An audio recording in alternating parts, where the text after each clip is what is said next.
مدال حساس و نفسگیر کامران قاسمپور، جنگنده ما، سرعت خیره کنندت باز هم یکی از بزرگها رو به زانو در بیار کامران عزیز. این هم دارنده مدال طلای جهان و المپیک عبدالرشید سعدالله‌و. بریم به این رقابت. کامران قاسمپور باز هم آیا شاهد زیگیری های ناب او خواهیم بود؟ این بار میتونه رشید رو از پا در بیاره یا نه؟ سرعتش رو اگه مثل همیشه تنظیم کنه رشید حالا غص میکنه، نمیتونه دفاع کنه عبدالرشید سعدالله‌و. کی برسه به پای عبدالرشید سعدالله‌وی که دوست داره بچسبه؟ کامران ببینیم اون یه خم رکب‌های جذاب و اون زیرگیری‌های ناب خودش رو میتونه مقابل رشیدم به نمایش بگذاره یا نه. لحظه به لحظه امتیاز اول رو کدام کوچین خواهد گرفت؟ اختیار رو دارن به رشید میدن. باریکلا کامران آماده و سر حال در وزن 92 کیلوگرم در مقابل یکی از خوبای دنیای کشتی. دستاش باز هم باید کار کنه و باز هم باید بشینه برای اون زیرگیری‌های ناب خودش. یک لحظه قص میکنه مقابل عبدالرشید. کمی عقب‌تر نشسته عبدالرشید و میتونن اختیار 30 ثانیه رو به او بدن. دستاش روی سرگردن رشید کار میکنه. درسته اختیار 30 ثانیه و کامران داره بهتر کشتی میگیره. خسته کرده رشید رو و در ادامه با کار کردن دستا و اگه زیرگیری کنه که چه خواهد کرد. و میدونه که در مقابل چه بزرگی قرار گرفته و شاید بخواد کمتر زیرگیری کنه. امیدواریم که هر بار که زیرگیری میکنه مثل همیشه بی‌نقص باشه و رشید حریف سرعت اون نشه. خواست فریب در واقع شگر کامران روی خودش اجرا کنه ولی پاهای کامران همیشه بیداره. نباید گاردش بیاد بالا. عبدالرشید حالا یک امتیاز به ما خواهند داد. نتیجه کشتی 1-0 به نفع کامران قاسمپور. کشتی بسیار حساس و پای و نفسگیره. یک لحظه نشون داد زیگیری و رشید که خودش هم استاده در همه زمینه ها. اما اون سلاح مرگبار کامران قاسمپور یعنی میشه به پای رشید برسه. فعلا اون ریسک رو نکرده. دستاش کار میکنه. مچه اصلا گرو گرفته نباید تعادلش به هم بخوره. 28 ثانیه. یه تذکر به کامران میده که در وقت دوم اختیار 30 ثانیه رو به ما بدن. یه نگاه به ساعت داشت کامران. شاید گذاشته اون لحظات پایانی یه زیر بگیره از رشیدی که بدل کاره که فرصتی برای جبران نباشه. به نظر بهترین زمان برای زیرگیری ثانیه 10 ثانیه مونده به آخر کشتی. 14 ثانیه داریم تا اتمام. دستاش کار میکنه کامران قاسمپور. عبدالرشید سعدالله‌و اون نشست برای زیرگیری. کامران در برگشت میده که تنبیه کنه اونو. ثانیه‌های پایانی وقت نخست. جانم پسر چه دفاعی کرد در مقابل عبدالرشید سعدالله‌و و حالا رفته داره اعتماد به نفسش بالاتر میره. 1-0. وقت اول رو ما بردیم. اگه یکی از اون زیرای نابش رو مقابل رشیدم بگیره که چه خواهد شد. داور دستور خودش دمیده. کامران قاسمپور دستاش کار میکنه. ببینیم کی میتونه به پاهای رشید سعدالله‌و فرسته. هنوز شروع نکرده. یکم به خودش بیاد و خود باوری داشته باشه میتونه پاهای رشید رو هم تصاحب کنه. هیچ کسی نمیتونه از دستای کامران فرار کنه.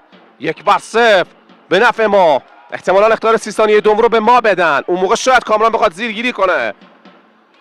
2 دقیقه و 34 ثانیه. دل تو دلمون نیست برای شکست دادن رشید. چه زیر یه خمی روی پای خودش لیلی کرد و خوب در آورد عبدالرشید سعدالله‌و.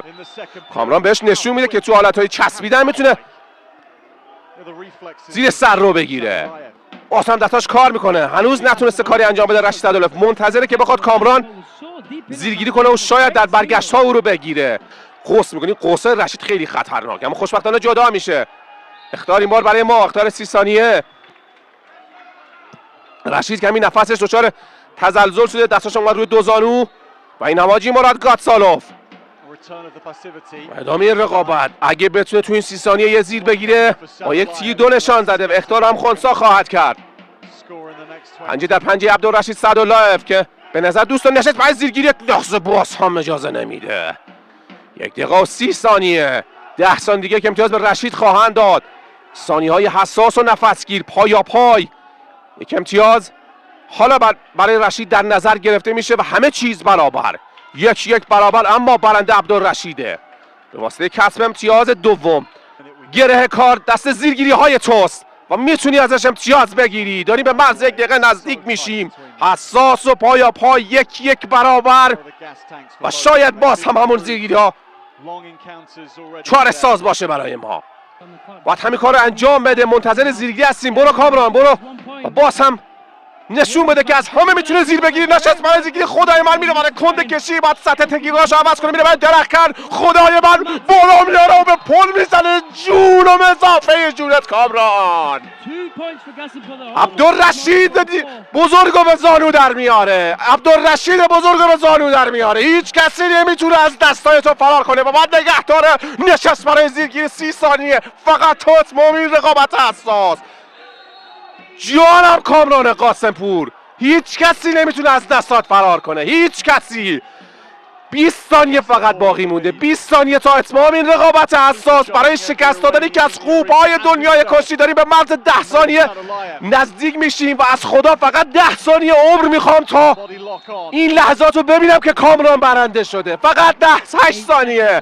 8 ثانیه برای دلمار کشورمون. کامران خاک نشو.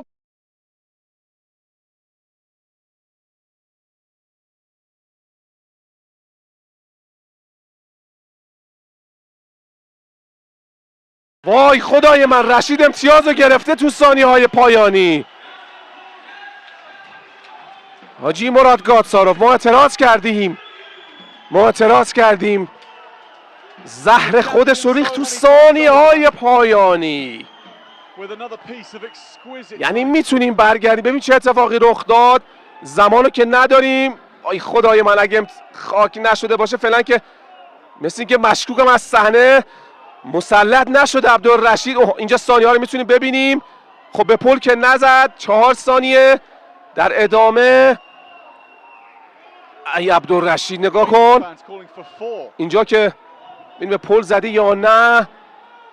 خدای من با پاهاشم تکیهگاه پاهای کامران رو خراب کرد. نگاه کنید چه رأی خواهند داد. چه رأی داده خواهد شد.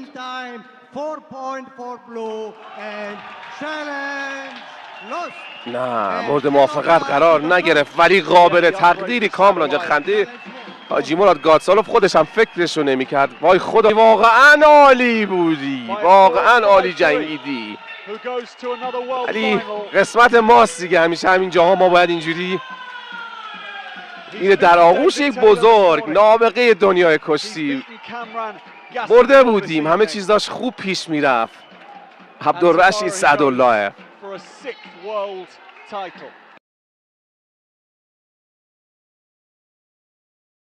حیف شد. چه زیری گرفت کامران قاسمپور.